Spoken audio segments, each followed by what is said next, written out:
Come on back down to your seats. We're gonna take a pose that I'm gonna call pinwheel pigeon. So we'll start with your right knee bent and your left knee bent behind you. And you're going for this kind of pinwheel shape, this swirly S shape in your legs.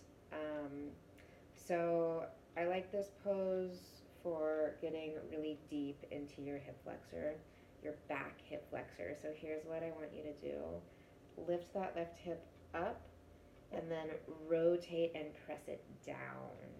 And you're looking for something in that journey that feels like a lot going on. Like this for me feels like a really sweet pinch, but there's like definitely like I'm bumping up against something that doesn't want to be bumped up against. And so I'm just gonna lean into it really gently, like bump right up against the sensation without diving straight into it, and just let my body relax into it. There are a few other things you can do here. I like to hold this pose for about 5 minutes. So as you're rocking back and forth, if you find a spot that you can comfortably maintain, you can hang out there. If you've got a spare elbow, you can start digging it into your quad, this back quad, all along your IT bands until you find a spot and then like lean into it. And that might even heighten the sensation in your hip, which is kind of what we're going for. So you want to find a spot that even though you're leaning into it along your thigh, you feel it intensify the sensation in those left hip flexors. The other option is to come to this front leg and start to trace a line along your adductor. And again, just kind of looking for spots and then leaning in and out of it. There's no need to beat yourself up here, but you do want to feel something. Just kind of checking in with what feels tight. Okay, so if you want to move into a more traditional pigeon, which will stretch out that right glute, which certainly isn't going to hurt anything, here's what I recommend. Draw your right foot in, kick your left leg behind you, and then roll off of your right hip and bow down so that your hips become square. So as your hips become more open, you can bring this foot further away from you, but most of us, myself included, have really tight hips, so it's actually more beneficial for those glute muscles to have it a little bit closer to you so that you're not having to fight so much to hold the pose. I like to rock side to side here. So there's no perfect alignment in pigeon, in my opinion. Glutes are a big muscle, and we kind of have to explore them. So you can play with rocking side to side on your hips. You can play with your foot forward, especially if your hips are tight. As you rock side to side, you'll just notice that the range of motion has to be a little bit bigger in order to allow for that movement to happen. Another option is to turn this into a twist, which can feel really good after a long ride. So with my right leg in front, I'm going to take my right arm and thread it behind my left wrist. I set my left shoulder and my left ear down, and then reach my right arm behind me for a half bind, or sometimes you can even find your toe. And this feels fucking incredible.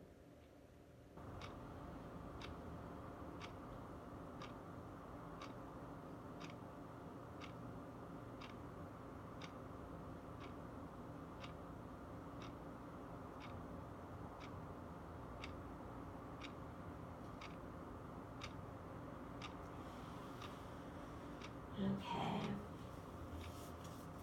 So let's take that on the other side. So being mindful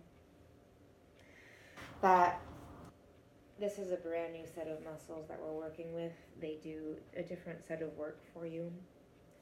So we're going to need to do things a little bit differently on this side. So I'll run through all the options again. We're starting with this pinwheel shape of the legs. You want to start kind of with a square between your legs so that your thigh and the line between your heel and your knee is parallel, and your calf and your back thigh are parallel. And then from here, you can rock forward, you can rock back, and then notice that tightness might be in a different spot or might just feel different, like a different texture, right? Or like a different sound or taste or maybe a different color. Like we feel these, we experience these sensations in very different ways. For me, this side feels a little sharper, which reads as more red to me for some reason. The other side felt tight, but it ran a little bit bluer for me. So to get into different spots in your hips, you can kick that leg back and take that same rocking forward back, or maybe forward in your hips would get you something a little bit more. Kind of start with that square so that you can track as you do these poses more and more how it evolves. Eventually, you'll be able to maintain this pose theoretically without any sensation whatsoever in your hip. Can you believe it? That can happen. Hasn't happened to me yet. But that is something to look forward to, I suppose, if I ever stop using and abusing my hip flexors. So, other options to play with that I didn't mention on the other side are the placement of the hands, even with your legs in this pinwheel shape. You can walk your hands forward, and I feel this a lot in this left IT band. And then as you walk your hands around over to the other side, they're going to get more into a twist in your spine, which can feel really good for your belly and your low back. So you're kind of just exploring. You're going to have 5 minutes in this pose. So you've got plenty of time to just notice where you've got sensation and to observe that sensation as your breath evolves. So stay with it for these next few moments, and if you want to move into the more traditional pigeon, you can start by bringing that left knee in and straighten that back right leg behind you, and then rock into your pose. I can't quite do this shape on this knee yet, but maybe someday I'll be able to again. In the traditional pigeon, you can rock your hips like side to side, like a hammock, kind of an upside down hammock, I guess. And you can play with the placement of your foot a little further away from you, a little closer to you, just to explore how to get into different stretches in that glute.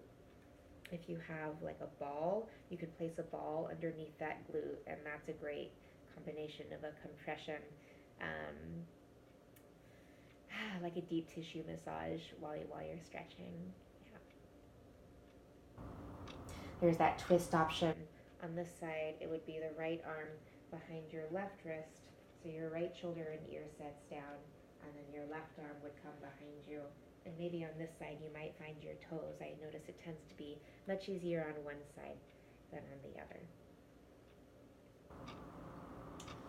But find a shape that you can maintain in relative stillness, and then settle in for a few moments.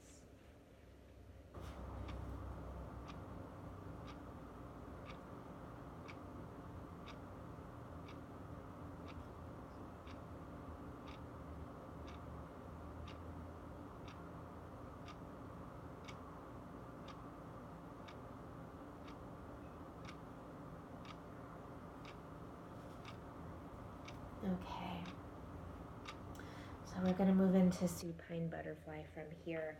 So you'll come onto your back. You'll bring your feet together and let your knees fall out wide. And this may be the best thing in the world, or this may feel like utter torture. So depending on what's going on in your hips, if you feel like you're having to engage muscles to hold your legs up here, you could place like a couple pillows underneath if you have them, or alternately just skip the hip opener. We've already done a bunch of hip stuff, and bring your feet mat distance apart and rest your knees together. I'm more concerned about letting your low back release than I am about letting your hips release. Options for the arms, you can bring them out to a T or cactus them overhead, or you could rest one hand on your belly and one hand on your heart and work on some breath. So when you inhale, you feel your bottom hand, your belly hand first, and then at the top of the inhale, you want your top hand, your chest hand to be lifting. And then you exhale in reverse, you release your chest hand, and you pull in your belly. And then every inhale, you want to feel your belly really pressing up into your hands, really press your hands away from you. Fill up your lungs to and then beyond their capacity, and exhale with control out of your nose.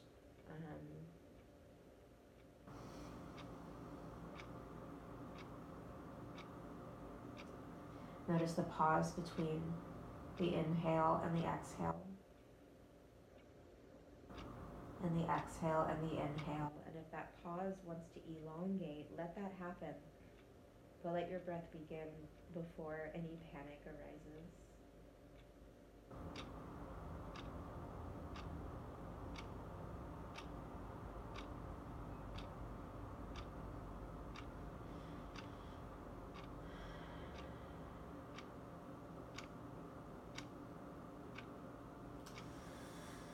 I'll show you Upavista Konasana next, with a variation for Karmasana. Maybe when you get a little bit more limber. Or maybe you can do it now, I don't know. So Upavista Konasana is just a straddle split. So I like to start with my legs straight forward and then let them open up as wide as they can naturally go. And then from there I'll reach back and get my sits bones situated. So you want your big toes pointed up. Your feet can be flexed or you can let them relax. You can stay seated tall, or if you feel like you're like kind of gorillaing forward, you could bring your finger pads behind you and work on a back bend from back here. If a forward fold sounds really nice, you can start to walk your hands forward, but try to really exaggerate the back bend on that journey, so that you're avoiding that C curve. So really pulling your heart forward, and accentuating the natural curvature of your spine, and then creeping forward into your forward fold from there. So you're working with edges in these poses, right? You're bumping up against the sensation, and you're not trying to push past it. You're just letting that sensation exist. So you typically don't need to go very far into a pose to reach that first edge of sensation, right? Like I'm pretty flexible in this pose, but this is where I first feel it. So I'm going to hang out here and like let my body get used to the idea that this is the shape we're moving into, and let my central nervous system send messages to my tendons and my muscles that like, okay guys, we're good to go. We can move, we can open up, we're fine. So as you move deeper and deeper into this pose, you want to check in with what's going on in your legs. So keep those toes pointed up without like trying to force them back, really not trying to necessarily use your muscles a ton here. But you don't want them to dive forward, only because that can be a little tough on your knees. If you find that happening, or if you feel any stretch in the back of your knees, bring your legs closer together. It'll feel a lot better, I promise.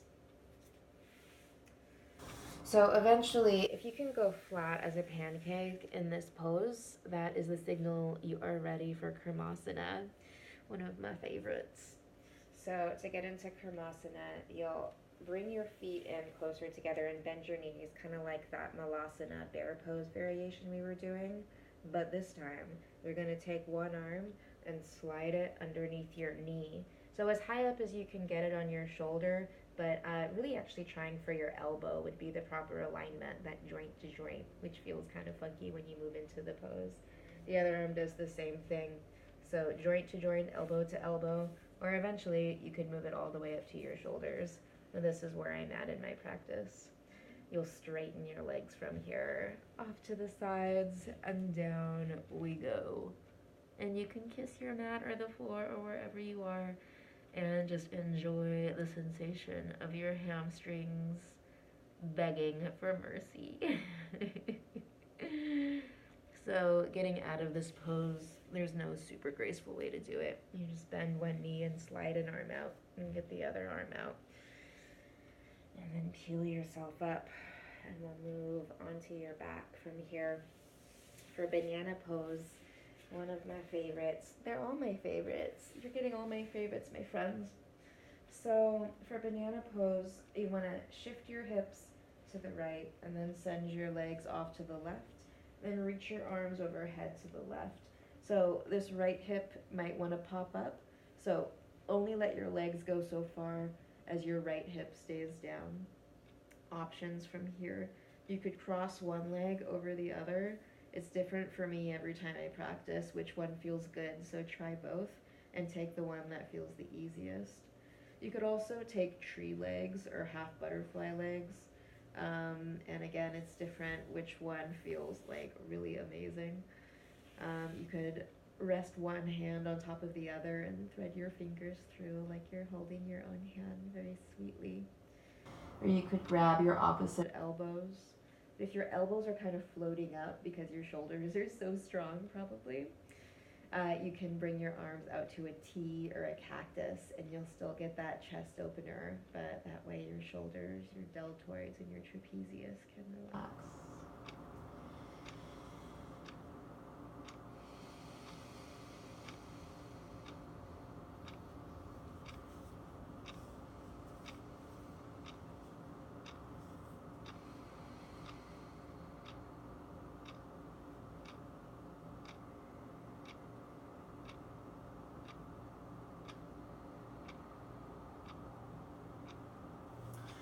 And we'll take that on over to the other side. So you'll shift your hips on over to the left, kick your legs off to the right, reach your arms overhead to the right, and then decide what you need on this side. You don't have to mirror what you did on the other side, so try all the options. One ankle crossed over the other, tree legs, holding on to your hands, your other wrists, cactusing your arms, teeing your arms. We're going for a stretch along your side body here. So for me today, I feel this right here. Sometimes I feel it more in my oblique. Other people, this is all about the shoulder. You just want some sort of sensation going on along the length of your side body.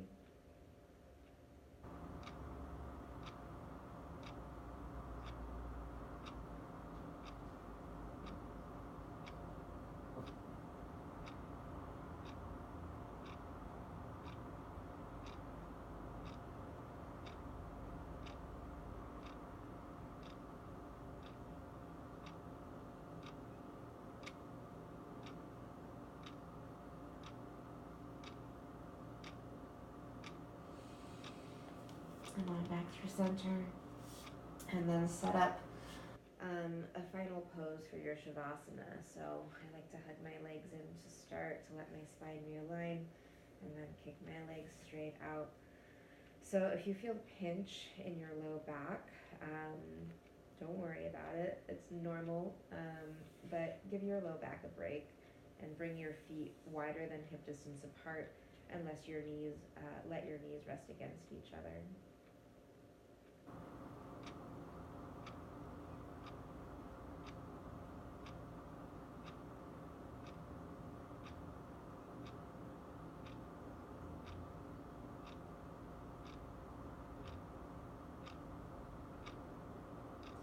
So your body will tell you when it's ready to come out of your Shavasana. So I invite you to stay here until you hear that little internal ding of being done with whatever needed to happen to let the seeds of your practice germinate. Let me know if you have any questions. Enjoy your new body.